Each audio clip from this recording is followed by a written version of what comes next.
오늘 보실 말씀은 욥기서 32장 6절부터 10절까지 말씀입니다. 32장 6절부터 10절, 제가 먼저 6절 읽겠습니다. 부스 사람 바라겔의 아들 엘리후가 대답하여 이르되 나는 연소하고 당신들은 연로함으로 뒷전에서 나의 의견을 감히 내놓지 못하였노라. 내가 말하기를 나이가 많은 자가 말할 것이요 연륜이 많은 자가 지혜를 가르칠 것이라 하였노라. 그러나 사람의 속에는 영이 있고 전능자의 숨결이 사람에게 깨달음을 주시나니 어른이라고 지혜롭거나 노인이라고 정의를 깨닫는 것이. 같이 읽겠습니다. 그러므로 내가 말하노니 내 말을 들으라. 나도 내 의견을 말하리라. 아멘. 엘리후의 등장이라는 제목으로 말씀을 나누겠습니다. 이제 욥기의 후반부에 들어가게 되는데요. 우리가 지금 어디쯤 왔는가를 잠깐 좀 생각해보고 말씀을 시작하는 게 좋을 것 같습니다. 첫 시간에 드렸던 그 욥기의 구조를 다시 한번 보시면 욥기는 이렇게 구성이 되어 있습니다. 1장과 2장은 그 머릿말이고요. 가장 마지막에 나오는 42장은 맺은말입니다. 그리고 그 중간에 들어있는 것이 욥과 세 친구들의 논쟁이 아주 길게 거기 기록이 되어 있습니다. 여기서 그 맺은말 바로 앞부분에 엘리후가 등장하게 되면서 4번에 걸쳐서 자기 주장들을 이야기하게 되죠. 그러니까 오늘 본문 32장부터 41장까지가 그 내용이고, 그리고 하나님께서 대답하시면서 이 욥기가 끝나게 됩니다. 성경을 읽으실 때 이 성경의 구조가 어떻게 됐는가를 이해하고 읽으시면 많이 도움이 되기 때문에 지금 설명을 드렸는데, 이런 상황이라는 걸 여러분 좀 기억하시면 좋겠고요. 여기서 엘리후가 딱 등장하게 되는데, 이 엘리후라는 사람이 좀 특별합니다. 왜 특별하냐면 욥과 세 친구의 논쟁처럼 논쟁하는 장면으로 등장하지 않고 자기 혼자서 길게 이야기를 합니다. 거기에 대해서 욥이 반론하지 않습니다. 반론이 나와 있지 않고요. 하나님께서도 이 엘리후에 대해서 언급하시지 않습니다. 그러니까 혼자 나왔다가 혼자 이야기하고 그냥 혼자 사라집니다. 굉장히 특이한 경우죠. 이 엘리후에 대한 언급이 없으니까 이 사람이 왜 나왔는지 또 누구인지 잘 알 수가 없습니다. 그럼에도 불구하고 이 엘리후의 주장을 길게 기록하기 때문에 좀 특별한 사람이고, 그래서 그런지 성경학자들도 이 엘리후에 대한 의견이 아주 분분합니다. 어떤 사람은 이 엘리후 다음에 하나님이 말씀하시기 때문에 이 엘리후는 하나님 말씀을 예비하는 사람이다, 이렇게 보는 사람도 있고, 또 어떤 학자들은 세 친구의 주장을 그냥 엘리후가 반복하기 때문에 별로 중요하지 않다, 그래서 하나님이 엘리후를 언급하시지 않았다, 이렇게 보기도 합니다. 그러니까 좋게 보는 사람도 있고 그렇지 않다, 별 의미가 없다고 보는 극단적인 견해가 있는데, 또 한 가지 견해가 있어요. 이 엘리후는 욥과 세 친구를 중재하는 역할이다, 이렇게 보는 사람이 있습니다. 그러니까 세 친구의 말을 앵무새처럼 그냥 따라하기만 한 것이 아니라 그들이 알지 못하는 부분들을 지적해 주어서 이 논쟁을 더 풍성하게 만든다고 보는 그런 견해인 거죠. 저도 이 세 번째 견해가 맞다고 생각하는데, 오늘은 32장부터 34장에 나오는 이 말씀을 중심으로 이 엘리후가 어떤 사람이고 또 어떤 역할을 하기 위해서 나왔는가, 그 부분에 대해서 좀 생각을 해보려고 합니다. 먼저 첫 번째, 이 엘리후가 누군가부터 좀 생각을 해보죠. 32장 6절을 보시면 이 엘리후에 대한 정보를 좀 우리가 알 수 있습니다. 부스 사람 바라겔의 아들 엘리후가 대답하여 이르되 나는 연소하고 당신들은 연로함으로, 이렇게 기록을 하죠. 욥기에 등장하는 인물 중에서 유일하게 히브리식 이름을 가진 사람이 바로 이 엘리후입니다. 엘리후의 뜻은 그는 나의 하나님이시다, 이런 뜻이고요. 엘리후의 아버지가 바라겔이죠. 바라겔의 뜻은 하나님께서 축복하셨다는 그런 뜻입니다. 이런 이름을 가진 사람들, 또 집안이라면 믿음이 얼마나 좋은 집안이겠습니까? 거기서부터 이 엘리후가 태어나게 된 거죠. 그리고 이 말씀의 또 끝부분을 보시면 나는 연소하고 당신들은 연로하다, 이런 얘기가 나오죠. 엘리후가 이 5명 중에서 5명 중에서 가장 나이가 어린 사람이라는 것을 우리가 알 수 있습니다. 그렇기 때문에 논쟁의 중간에 끼어들지 못하고 끝날 때까지 기다렸다가 이 마지막 순간에 등장하게 된 거죠. 그리고 또 8절을 보시면 엘리후가 논쟁에 끼어들게 된 이유가 이 8절에도 나오는데 그러나 사람의 속에는 영이 있고 전능자의 숨결이 사람에게 깨달음을 주시나니 이 말씀은 엘리후 자신을 설명하는 말씀입니다. 나는 이런 사람이다 이런 뜻이거든요. 나는 하나님의 영이 임했고 그래서 지혜가 있는 사람이라는 뜻입니다. 자기 스스로를 그렇게 지금 소개하는 겁니다. 그랬기 때문에 이 논쟁에 끼어들 수밖에 없는 것이고 지금까지 내가 말을 하고 싶어서 얼마나 참았는지 아느냐 그렇게 지금 이야기를 하려는 거죠. 그 다음에 이어지는 말씀을 보면 그 32장 18절과 19절인데 여기 보면 보라 내 배는 봉한 포도주 통 같고 터지게 된 새 가죽 부대 같구나. 내가 말을 하여야 시원할 것이라 내 입을 열어 대답하리라. 이 엘리후가 얼마나 참고 참았는지가 이 말씀을 보면 느껴지지 않습니까? 나이가 어리다는 이유 때문에 이 욥과 세 친구의 논쟁이 끝날 때까지를 계속 기다렸습니다. 그러다가 마침 조용해진 틈을 타가지고 나도 한마디 좀 해야 되겠다. 그러면서 엘리후가 등장하게 된 거죠. 이 엘리후를 좋게 보는 학자들은 이 18절 말씀도 굉장히 좋은 의미로 해석을 합니다. 엘리후는 참을 줄 아는 사람이다. 이렇게 보는 거죠. 나이가 어림에도 불구하고 또 지혜가 있었음에도 불구하고 이 욥과 세 친구의 틈에 끼어들지 않고 기회가 올 때까지 기다렸다가 참았다가 말을 하고 있다. 이렇게 보는 거죠. 사실 이 모습은 전도의 사명을 가진 우리들에게도 필요한 모습이라고 생각합니다. 여러분 누군가를 딱 만났을 때 믿지 않는 사람들을 만났을 때 그 사람에게 여러분 말을 하고 싶어서 막 견디지 못했던 그런 적이 있습니까? 뭔가 좀 꾹 참고 내가 이 말을 꼭 해줘야지 이런 마음을 여러분 느껴본 적이 있습니까? 말을 하고 싶다는 얘기는 뭐냐면 내가 믿는 것이 옳다라는 확신이 있다는 겁니다. 이게 너무너무 좋은 거라서 이걸 꼭 전해주고 싶다는 그런 마음을 뜻하는 것이고요. 또 기다린다는 것은 기회를 본다는 것은 그 사람을 내가 참 배려하고 그 사람에 대한 관심을 가지고 있다는 뜻이기도 합니다. 그래서 전도의 사명을 가진 우리 역시도 이런 모습을 우리가 좀 배워야 되는데 엘리후를 좋게 보면 이런 것까지 우리가 이제 발견해내게 되는 것이죠. 전도의 사명을 가진 우리가 배워야 될 점까지도 우리가 발견하게 되고 그 다음에 그렇지만 반대로도 볼 수 있습니다. 좋게 보는 사람만 있는 것이 아니라 그렇지 않은 사람들도 있다고 말씀드렸잖아요. 반대로도 볼 수 있는데 곧 터질 새 가죽 부대 같다라고 표현하고 있는 것은 답답해서 죽겠다 이런 뜻이거든요. 답답해서 죽겠다. 말하고 싶은 것이 목 역까지 차올라서 견딜 수 없다. 속이 터질 것 같다는 그런 뜻인데 나이가 어려서 참는다는 뜻이기도 하지만 동시에 이런 뜻도 있습니다. 엘리후 스스로가 하나님의 영이 임했고 지혜롭다고 여겼던 사람 아닙니까? 그러니까 이것을 내가 지금 말하고 싶다. 이걸 꼭 얘기해 주고 싶어서 답답하다. 그런 뜻이기도 한 겁니다.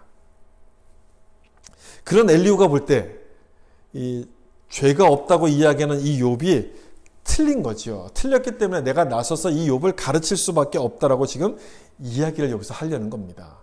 34장에 가서 보면 욥에게 이 엘리후가 무식하다, 지혜롭지 못하다, 악인이다 이렇게 말하는 것이 내용들이 나오거든요. 그런 내용들을 연결해서 보면 그렇게 해석하는 것도 전혀 무리가 되지 않는 것입니다. 이 엘리후라는 사람은 젊고 똑똑한 사람이죠. 요즘 말로 이야기하면 2030 세대 이렇게 볼 수 있습니다.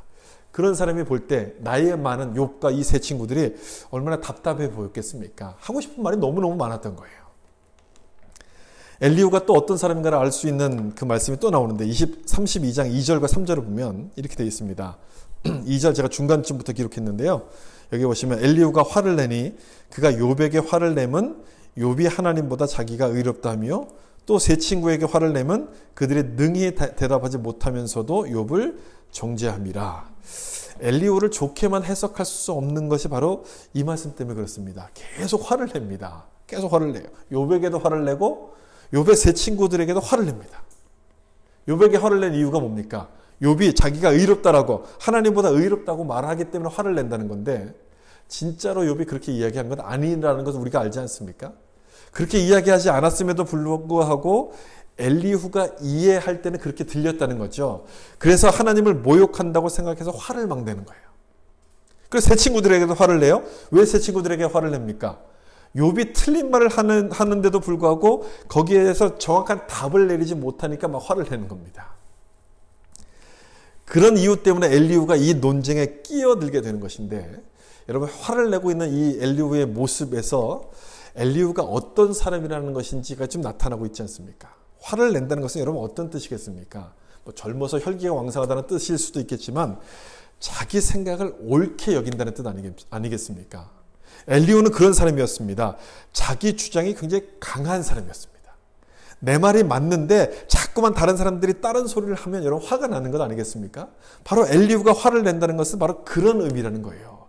이렇게 쉬운 거를 왜 몰라? 내가 가르쳐 주지 않으면 안 되겠구나. 그렇게 하면서 엘리후가 나서게 되는 것이고 여기서 화를 내고 있다는 거예요. 충고하고 싶다는 얘기죠. 엘리후는 방금 말씀드린 것처럼 젊고 똑똑하고 자기 주장이 강한 사람입니다. 이런 사람의 특징이 있죠. 이런 사람은 자기의 능력을 확신하기 때문에 노력하면 다 된다고 생각합니다. 열심히 하면 성공한다라고 생각하고 이 열심을 강조하는 그런 특징이 있습니다. 32장 22절에도 보면 그런 생각이 여기 나타나는데 이런 말씀이죠. 이는 아첨할 줄 알지 못함이라 만일 그리하면 나를 지으신 이가 속히 나를 데려가시리로다. 아첨할 줄 모른다는 것은요. 꾀를 부리지 않고 아주 열심히 일을 한다는 뜻입니다. 누구에 대해서 이렇게 했다는 얘기냐면 하나님께 대해서 그렇게 했다는 얘기거든요. 그러니까 하나님께 내가 솔직하다 이런 뜻이에요. 하나님께 솔직하면 사심을 갖지 않고 정말 진심으로 솔직하게 나가면 하나님이 다 받아주시는데 왜 욥이나 세 친구는 그걸 몰라서 엉뚱한 얘기를 하느냐? 지금 그렇게 막 화를 내고 있는 그런 장면인 거예요. 여기서 우리는 엘리후가 가진 생각이 뭔지를 좀 보게 되는데 자기 주장이 강했던 엘리후 아닙니까? 엘리후의 가진 생각을 이렇게 좀 정리해 볼 수 있습니다. 지성이면 감천이다. 엘리후의 생각이 바로 이런 생각을 가지고 있었어요. 지성이면 감천이다. 이 지성이란 말을 진심이란 말로 바꿨을 수도 있죠. 같은 말이죠. 진심이라는 것은 여러분 믿음에 있어서 꼭 필요한 것 아니겠습니까? 하나님께 나아갈 때 우리가 진심으로 나아가지 않고 다른 마음으로 나아간다면 하나님이 그 마음을 받아주실 리가 없죠. 엘리후도 지금 그런 생각을 가지고 욥을 향해서 흉계를 하는 겁니다. 다른 말 하지 말고 그냥 조용히 하고 하나님 앞에 회개하고 엎드리면 하나님이 은혜를 주실 것이다. 지금 그렇게 얘기하는 거거든요. 엘리후의 역할이 여러분 욥과 세 친구의 논쟁을 더 풍성하게 만들어주는 거라고 본다면 지금 엘리후가 보여주고 이 말에 대해서도 우리가 좀 깊이 한번 생각해 볼 필요가 있습니다. 왜 이런 말을 했을까? 어떤 의미를 담았을까? 지성이면 감천이다는 이 말을 바꿨으면 이렇게 바꿨을 수 있겠죠. 진심으로 기도하면 하나님께서 응답하신다. 이렇게 바꿨을 수가 있죠. 같은 그런 것과 같은 뜻 아니겠습니까? 그러면 여러분 그 말이 맞는 말입니까? 진심으로 기도하면 하나님이 응답하신다. 이 말이 맞는 말입니까? 진심이란 얘기를 간절히라고도 이렇게 바꿔서 쓸 수 있겠죠. 간절히 기도하면 응답을 받는다. 맞는 말입니까? 틀린 말입니까? 맞는 말이죠. 맞는 말입니다. 너무 당연한 얘기라서 여러분들 무슨 함정이 있지 않을까 이렇게 생각하시는 것 같은데 함정이 아니고 그 맞는 말이죠. 성경이 그렇게 가르칩니다. 성경은 간절히 기도하면 하나님께서 응답하신다라고 말씀을 하십니다. 그럼 제가 두 번째 질문 좀 드려보죠. 여러분이 그럼 간절히 기도했을 때 하나님께서 응답을 다 하셨습니까? 그랬습니까? 어떻습니까? 거기에 대해서 뭐라고 이야기하시겠습니까? 아니죠. 또 그렇지가 않습니다. 성경에는 틀림없이 간절히 기도하면 응답을 받는다라고 말씀하시지만 우리 현실을 보면 현실은 그렇지가 않아요. 간절히 기도한다고 해서 다 응답받는 게 아니에요. 이 부분이 여러분 중요합니다. 여기가 중요한데 이 내용이 어떤 것인지를 이 의미가 뭔지를 우리가 이해하지 못하면 우리의 믿음은 이상하게 꼬여버리기 시작합니다. 내 간절함이 부족했나? 그래서 더 정성을 더 기울입니다. 소위 말하는 치성을 드리는 거죠. 아니면 반대로 내가 기도해도 응답하시지 않으니까 소용없다. 하나님을 떠나기도 합니다. 믿음이 꼬여버리는 거죠. 성경이 말씀하고 있는 내용이 뭔지를 잘 이해하지 못하기 때문에 그런 것인데 성경이 말씀하고 있는 간절히 기도할 때 응답 주신다는 말씀은 이런 뜻입니다. 간절해서 응답을 주신다는 의미가 아니라 하나님의 사랑 때문에 응답하신다는 그런 말씀인 거예요. 하나님의 사랑 때문에. 우리의 간절함이 조건이 돼서 하나님께서 응답하신다는 말씀이 아니고요. 하나님의 사랑과 하나님의 은혜 때문에 우리 가운데 응답하신다는 말씀이라는 겁니다. 여러분 무슨 말인지 이해가 되시죠? 욥의 세 친구가 인과 법칙을 지금 따르고 있는 것처럼 이 엘리후도 그 부분에서 크게 벗어나지 못하는 거예요. 지금 내가 아첨하는 거라면 하나님이 날 벌하실 거다. 그렇게 이야기하고 있는데 그 말은 무슨 말이냐면 나처럼 사심 없이 진심으로 하나님께 나아가면 다 응답하시는 것인데 왜 그걸 안 하고 있느냐? 그렇게 욥을 향해서 지금 책망을 하고 있는 것이죠. 진심이면 다 통한다라고 지금 이야기를 하고 있다는 겁니다. 여러분 엘리후의 이 말이 왜 잘못인가를 여러분이 이해하신다면 지금 욥기를 제대로 이해하고 계신 겁니다. 엘리후가 지금 하나님을 언급하긴 하지만 하나님을 정말 이야기하는 것이기보다는 실은 자기의 열심과 자기의 의를 이야기하고 있는 겁니다. 열심과 자기 열심은 다른 것 아닙니까? 열심은 좋은 거지만 자기 열심은 말 그대로 하나님을 배제하고 나를 드러내는 겁니다. 믿음이 뭡니까 여러분? 믿음은 하나님께 맡기는 거예요. 하나님께 맡기고 기다리는 것이 믿음이지 내가 뭔가를 하려고 내가 열심히 하는 것을 믿음이라고 성경은 말하지 않습니다. 예수님이 말씀하신 요한복음 15장에 나오는 그 포도나무 비유를 생각해 보세요. 이 포도나무 비유는 그 믿음이 뭔지를 설명해 주시는 말씀인데 여기 15장의 말씀 보면 나는 참 포도나무요 너희는 가지다 이렇게 말씀하셨어요. 이렇게 말씀하시면서 포도나무에 붙어있는 것을 가리켜서 믿음이라고 주님이 설명하십니다. 붙어있는 것을 믿음이라고 설명하세요. 붙어 있어야지만 열매를 맺을 수 있는 것처럼 믿음도 역시 하나님과의 그런 관계라는 것을 설명하는 겁니다. 관계를 설명하시는 말씀이거든요. 그 관계 안에서 하나님을 의지하는 열심이 필요한 것이지.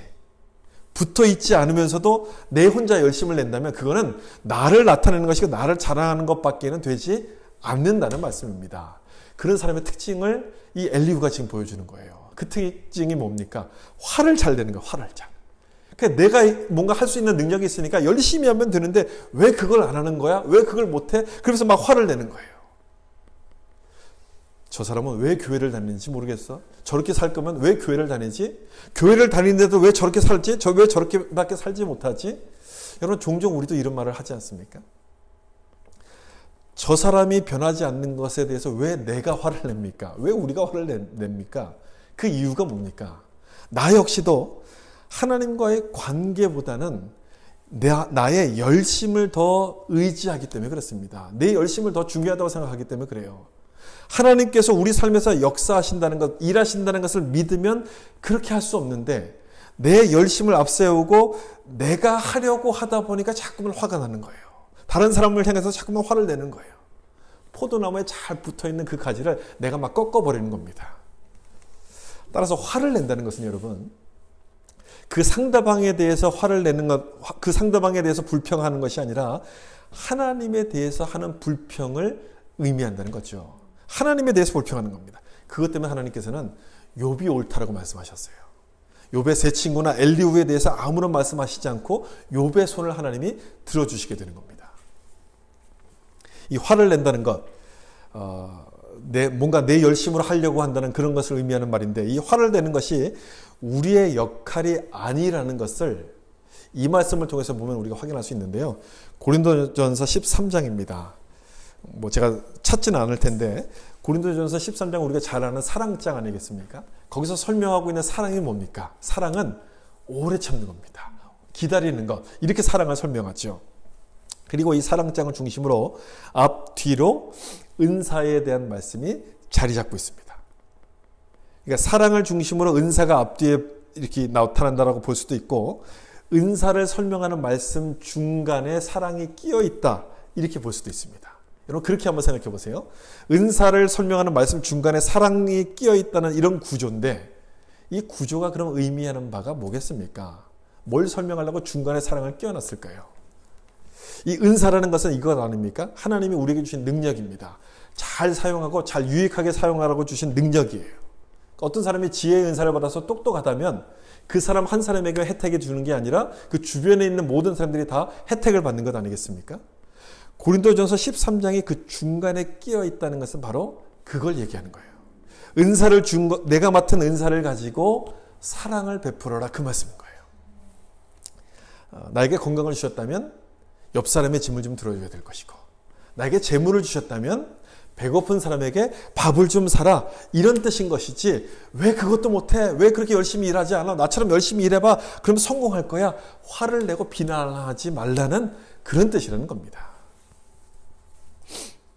우리의 역할은 은사에 있는 게 아니라 사랑에 있다는 것을 바로 그게 보여주는 거죠. 하나님께서 일하시는 것을 믿고 그 뜻이 이루어질 때까지 기다리고 참아가는 것이 바로 우리의 역할이고 그 모습이 결국 하나님께서 우리에게도 보여주신 그런 모습 아니겠습니까? 오래 참아주시는 모습, 오래 기다려주시는 모습. 어떤 책에서 이 오래 참는다는 뜻을 오랜 고통이라고 이렇게 풀어놓은 것을 읽은 적이 있어요. 오랜 고통. 사랑이 오랜 고통이라는 거죠. 왜 그런가? 사랑은 강요하지 않기 때문에 그렇습니다. 강요하지 않습니다. 내가 해준 게 얼만데 왜 내 말을 안 들어? 이렇게 강요하는 것은 사랑이 아니라는 거죠. 사랑은 강요하지 않습니다. 져주는 거예요. 그냥 져주는 거예요. 기다려주는 거예요. 기다려주고 져주다 보니까 사랑은 오래 참으면 참을수록 고통스러운 것이 된다는 거예요. 그래서 사랑은 오랜 고통이라는 거예요. 근데 그 일을 누가 하셨는가? 하나님이 그 일을 하신 거예요. 하나님이 우리에게 그 일을 하셨다는 거죠. 하나님은 절대 이런 말씀 하시지 않습니다. 너희가 원하는 거 다 해줬는데 왜 내 말을 안 듣냐? 하나님은 그렇게 말씀하시지 않고 우리에게 그냥 져주세요. 져주세요. 그냥 우리가 뭘 하든지 하나님은 벌하시지 않고 그냥 참아주십니다. 기다려주십니다. 예수님을 우리 가운데 보내주시지 않았습니까? 예수님을 보내셔서 우리를 구원하러 보내셨는데 우리 마음대로 예수님께 하도록 그냥 내버려 두십니다. 조롱하고 침뱉고 비웃고 그냥 이렇게 내버려 두세요. 말 안 듣는 우리를 하나님 마음대로 하시는 것이 아니라 그 예수님을 우리 가운데 보내주셔서 우리 마음대로 하시도록 그렇게 내버려 두세요. 기다려 주시죠. 참아주세요. 그렇게 해서 우리를 구원해 주신 거예요. 우리가 이 자리에 있는 것은 바로 그런 은혜 때문에 구원을 받아서 우리가 이 자리에 있는 것 아니겠습니까? 그런데 그런 우리가 어떻게 하느냐? 엘리후처럼 화를 냅니다. 물론 열심히 안 하니까 열심히 하라는 뜻에서 화를 낸다고 이야기하긴 하겠지만 그렇게 화를 내는 내 모습 속에는 내가 받은 사랑의 모습이 없습니다. 기다려주고 참아주는 그런 하나님의 사랑이 그 안에는 없고 나타나지 않고 나를 자랑하고 나를 내세우는 자기 열심만이 그 안에 나타나는 거예요. 저는 엘리후의 역할이 바로 거기 있다고 생각해요. 나에게도 그런 엘리후와 같은 모습이 있지 않은가를 돌아보도록 만들어주는 거죠. 기다리고 참아주기보다는 저렇게 살 거면 왜 교회를 다녀? 교회를 다녀도 왜 저렇게 안 변해? 이런 생각이 내 안에 든다면 내가 바로 엘리후와 똑같은 거예요. 내가 엘리후인 거죠. 내 열심을 자랑하고 내 의를 자랑하면서 그것을 믿음이라고 생각하는 엘리후가 바로 되어가고 있다는 겁니다. 하나님의 영이 임했던 그걸 자랑했던 엘리후가 그런 모습이라면 여러분 우리도 충분히 그런 모습이 될 수 있는 것 아니겠습니까? 하나님의 은혜를 구하지 않으면 내 열심을 자랑할 수밖에 없다는 것을 여러분 기억하시고 겸손하게 하나님의 은혜를 구하는 자가 될 수 있기를 예수님의 이름으로 축복합니다. 또 한 가지 이 엘리후의 주장에서 보게 되는 것은요. 이런 생각을 엘리후가 가졌습니다. 원칙주의의 생각을 엘리후가 가졌습니다. 엘리후는 젊고 패기가 있는 사람 아닙니까? 자기 주장이 강한 사람이었습니다. 그런 사람이라면 여러분 남의 말을 듣겠습니까? 안 듣죠. 남의 말을 듣기보다는 자기 스스로 판단합니다. 자기 원칙이 분명하기 때문에 이건 옳고 저건 틀리다. 이렇게 선 긋는 것을 좋아합니다. 제가 가로쳐놓고 분리주의라고 여기 써놨는데 그것이 바로 그런 의미예요. 뭔가 구분하는 걸 굉장히 좋아한다는 거예요. 원칙에 따라서. 그런 모습이 34장에 여러 번 나타나는데 그 중에서 몇 구절만 제가 좀 찾아보겠습니다. 34장 11절 12절 말씀 여기 보시면 같이 한번 읽어볼까요? 사람의 행위를 따라 갚으사 각각 그의 행위대로 받게 하시나니 진실로 하나님은 악을 행하지 아니하시며 전능자는 아니하시느니라. 아멘. 여기 보면 엘리후가 욥에게 지금 하는 말인데 그가 생각하고 있는 하나님의 모습이 어떤 모습인가가 여기 나타납니다. 하나님은 행한 대로 갚으시는 분 이렇게 생각한 거죠. 여러분 그 말이 맞습니까? 틀립니까? 맞죠? 맞는 말이죠. 그리고 마지막에 나오는 것처럼 공의를 굽히지 않는다라고 이야기하는데 하나님은 공의의 하나님이라는 것도 맞습니다. 맞는 얘기예요. 그리고 17절도 보세요. 정의를 미워하시는 이시라면 어찌 그대를 다스리시겠느냐? 의롭고 전능하신 이를 그대가 정죄하겠느냐? 여기서도 또 정의, 공의란 말을 사용하죠. 엘리후가 하고 있는 말 중에서 틀린 말은 하나도 없습니다. 다 맞는 말이에요. 그런데 왜 하나님은 엘리후의 손을 들어주시지 않는 겁니까? 왜 엘리후가 맞다라고 말씀하고 있지 않는 겁니까? 제가 생각할 때는 너무 똑똑해서 그래요. 너무 똑똑해서. 너무 원칙을 따지다 보니까 그런 겁니다. 하나님이 엘리후의 손을 들어주시지 않는 거예요. 원칙을 너무 따지다 보니까 하나님은 공의의 하나님, 공의의 하나님만 있는 것이 아니고 그게 전부가 아닌데 그것이 전부인 것처럼 지금 이야기하는 거예요. 하나님은 공의의 하나님이시고 하나님의 성품 중에 그것 말고도 다른 성품들이 많은데 그게 전부인 것처럼 내가 다 아는 것처럼 강조하면서 욥을 향해서 회개하라고 책망을 하니까 하나님 보시기에는 그 모습이 합당하지가 않았던 거지요. 33장을 우리가 건너뛰었는데 그중에 거기에서 이런 얘기를 엘리후가 해요. 하나님은 사랑보다 크시다. 이런 얘기를 거기 합니다. 우리가 욥을 통해서 우리가 발견했던 아주 중요한 지혜 아니었습니까? 하나님은 우리가 하는 모든 것보다 크신 분이다. 이걸 이야기했는데 엘리후도 똑같이 그 얘기를 해요. 하나님은 사랑보다 크시다. 그런데 그런 말을 하면서도 엘리후는 자기가 다 아는 것처럼 이건 옳고 저건 틀리다라고 구분을 하면서 하나님을 제안합니다. 하나님이 크다고 이야기하면서도 자기가 다 안다고 자기가 다 옳다고 이야기해요. 그러니까 원칙만을 강조하다가 하나님에 대한 아주 중요한 사실을 놓치게 되는 거예요. 하나님은 죄는 미워하시지만 죄인은 사랑하신다는 이 중요한 사실을 간과해버린 겁니다. 그러니까 원칙주의, 다른 말로 하면 율법주의와 똑같은 말인데 이 원칙주의와 율법주의가 자주 범하는 실수가 바로 그것 아니겠습니까? 하나님은 공의의 하나님이시지만 동시에 사랑의 하나님이시기 때문에 그렇다는 거죠. 그걸 놓쳐버린 거예요. 그래서 하나님께서 어떻게 하십니까? 하나님은 사랑의 하나님이시기 때문에 죄인을 불러서 의인으로 만드시는 거죠. 그러니까 율법주의, 원칙주의는 절대로 그걸 이해하지 못해요. 죄인을 불러서 의인을 만드신다는 이 사실을 율법주의는 절대로 이해하지 못하는 거예요. 그러니까 엘리후도 마찬가지였어요. 그런데 에베소서 말씀을 보면 이런 말씀하세요. 에베소서 1장 10절인데 같이 한번 읽어볼까요? 하늘에 있는 것이나 땅에 있는 것이 다 그리스도 안에서 통일되게 하려 하심이라. 아멘. 여러분 이 말씀은 아주 중요한 말씀입니다. 굉장히 중요한 말씀이에요. 오늘 본문에는 포함되어 있지 않는 말씀이지만 전체 의미를 설명해 주는 말씀이기 때문에 굉장히 중요한 말씀이에요. 왜 중요한가? 여기 아주 중요한 단어가 나오기 때문에 그런데 뭐겠습니까? 통일이라는 단어입니다. 통일. 누구 안에서 통일해요? 그리스도 안에서 통일해요. 뭘 통일하느냐? 우리가 이건 옳고 저건 틀리다고 이렇게 분류해 놨던 것을 하나님이 통일하신다는 뜻이에요.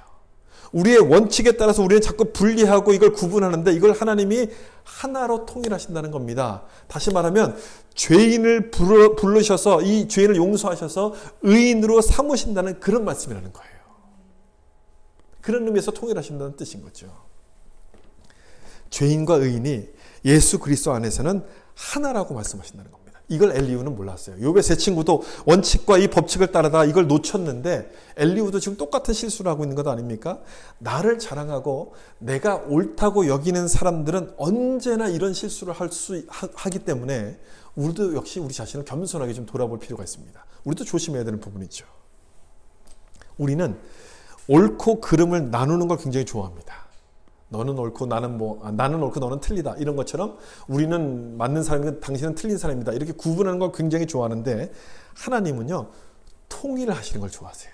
하나 되게 만드신 것이 하나님의 뜻이에요. 하나 되게 만드시는 것이 하나님의 뜻이라는 것은요. 처음부터 보여주셨습니다. 이 천지 창조를 통해서 뿐만 아니라 창세기에 나오는 창세기 22장 아브람 사건을 통해서도 보여주시는데 그 22장에 나오는 이삭을 바치라는 사건을 통해서 아주 결정적으로 그걸 보여주세요. 잘 아시는 내용이기 때문에 제가 설명드리진 않겠지만 우리가 그 이삭을 바치는 사건을 볼 때 우리는 주로 이삭을 바쳤다는 아브라함의 믿음을 집중해서 보는데요. 오늘은 그 이삭을 바치라고 말씀하시는 그 하나님을 좀 여러분 주목해서 보시면 좋겠습니다.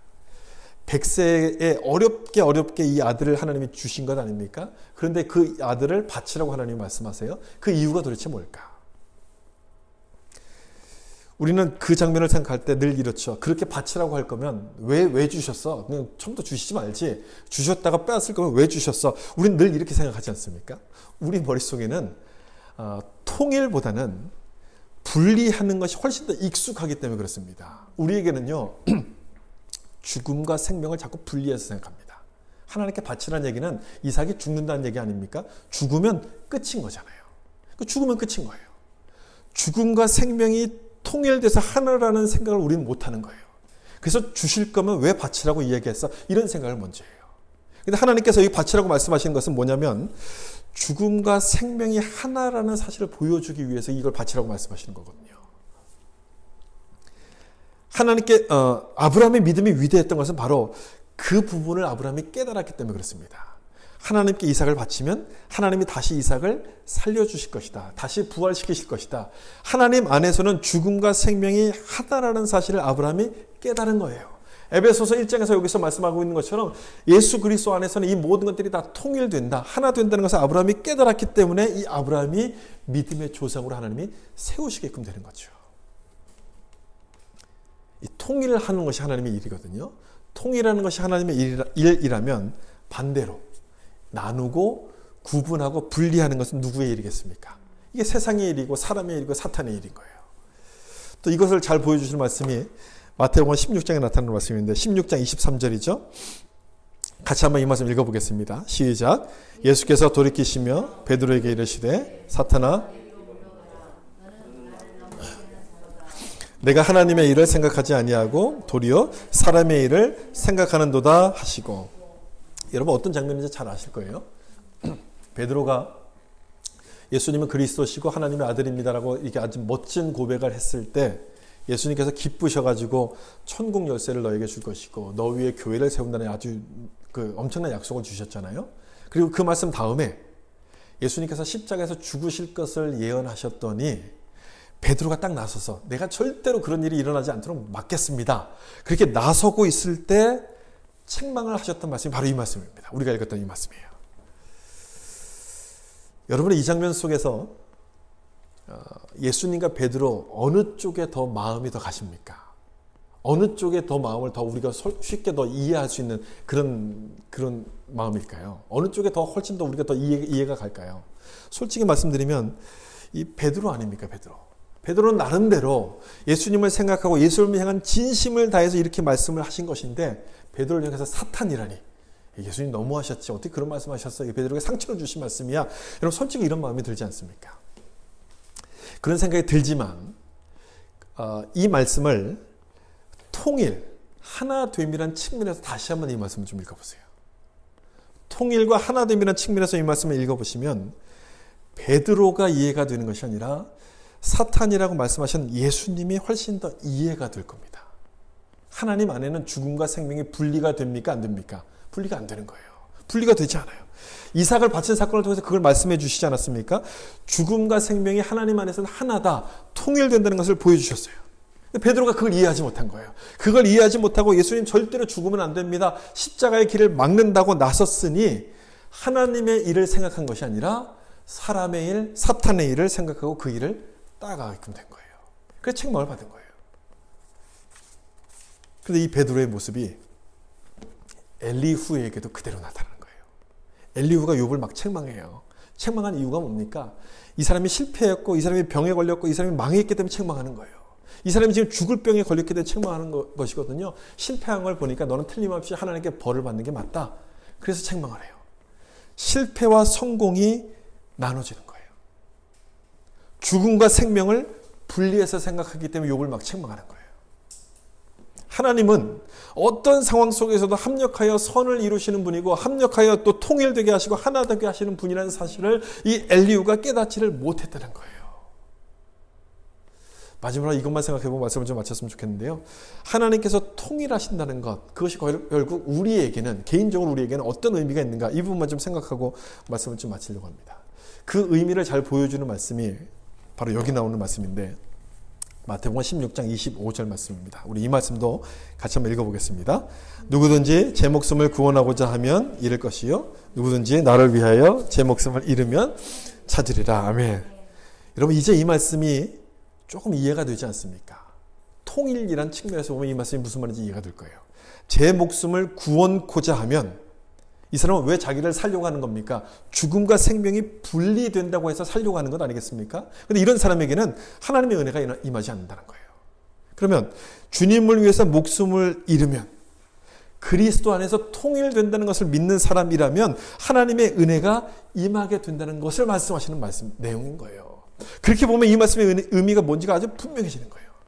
그렇다면 여러분, 죽음과 생명이 분리된 게 아니라 하나라면, 하나님께서 하나가 되도록 만드신다면 사실 뭐가 두렵겠습니까? 우리가 살면서 뭘 두려워할 수 있겠습니까? 우리는 고난을 두려워하잖아요. 고난이 올까 봐 두려워요. 나에게 병이 생길까 봐 우리는 두려워하지 않습니까? 또 내 삶이 가난해질까 봐 우리는 참 두려워해요. 가난해지면 가진 게 없으면 굶을까 봐, 죽을까 봐 우리가 두려워하는 것인데, 다시 한번 생각해 보세요, 여러분. 우리가 믿는 하나님은 죽음과 생명을 하나로 만드시는 분이에요. 하나로 보시는 분이에요. 그런 하나님이라면 우리의 고난도 뭐가 되겠습니까? 고난으로 끝나는 것이 아니라 생명이 되는 것이에요. 영광이 되는 거예요. 고난으로 절대 끝나지 않아요. 가난도 가난으로 끝나는 것이 아니라 우리를 더 정결한 보석으로 만드시는 하나님의 섭리가 되는 거죠. 그가 나를 단련하신 후에는 내가 순금같이 나오리라, 정금같이 나오리라. 욥이 그걸 깨닫고 그런 고백을 하고 있는 건 아니겠습니까? 욥이 그걸 깨닫게 딱 되고 났더니 지난주에 보았던 말씀처럼 어떻게 합니까? 하나님 앞에서 잠잠해집니다. 말을 멈추고 하나님을 기다리기 시작해요. 고난이 끝이 아니라 이 고난이 영광의 길로 이어진다는 것을 알았기 때문에 하나님을 바라보면서 이제 하나님의 답을 기다리는 거예요. 하나님 앞에 잠잠히 기다리는 거예요.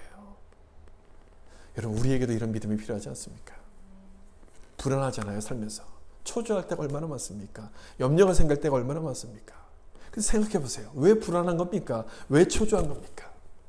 여러분, 우리가 어떻게 하나님을 믿었습니까? 하나님을 어떻게 믿었는가 여러분 생각해 보세요. 우리 중에는 모든 게 잘 돼서 하나님을 만난 사람은 아무도 없습니다. 잘 돼서 만난 게 아니라요, 안 돼서 만났어요. 안 됐어요. 갑자기 병이 생겨서, 갑자기 몸이 아파서 하나님을 찾게 돼요. 사업이 잘 돼서가 아니라 사업이 잘 안 되니까 하나님 앞에 우리가 다시 나오게 된 것 아닙니까?